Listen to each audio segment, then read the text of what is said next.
வினோத்குமார் அப்படிங்கிற நபருக்கு வந்து இப்ப கோவை பட்டியலின சிறப்பு நீதிமன்றம் வந்து தூக்கு தண்டனை விதிச்சிருக்கிறாங்க.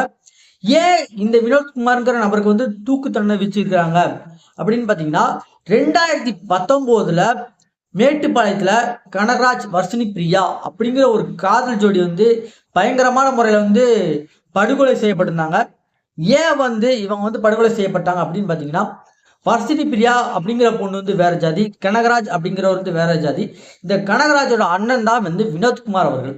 அவர்கள் வந்து இவர் வந்து தன்னோட தம்பி வந்து வேற ஜாதி மாத்தி வந்து திருமணம் பண்ணி அவரால் ஒத்துக்கிட முடியல. அதனால வந்து தன்னோட தம்பி ஏதாவது பண்ணியே ஆகணும்னு சொல்லிட்டு தன்னோட நண்பர்களான கனகராஜ், கந்தன், கண்ணன் ஆகிய 3 பேர், இவர் ஒருத்தர் 4 பேர் சேர்ந்து இந்த கனகராஜையும் வர்ஷினி பிரியா அப்படிங்கிற ஒரு காதல் ஜோடிய பயங்கரமான முறையில வெட்டி ஆணவ கொலை வந்து பண்ணியிருக்காங்க.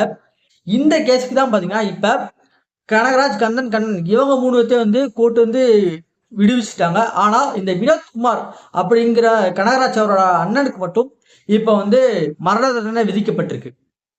இந்த மாதிரி ஆணவ கொலை பண்றவங்களுக்கு வந்து மரண தண்டனை மட்டும் கொடுக்காம அதே மாதிரி எந்த விஷயத்துக்காண்டி இந்த மாதிரி சம்பவங்கள்லாம் பண்றாங்க.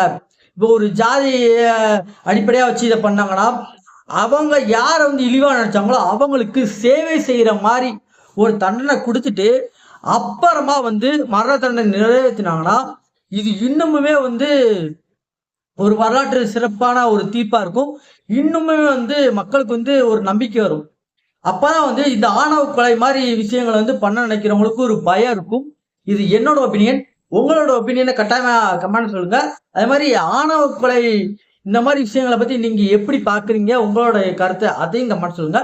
மறக்காம இந்த வீடியோ வந்து எல்லாத்துக்கும் ஷேர் பண்ணுங்க.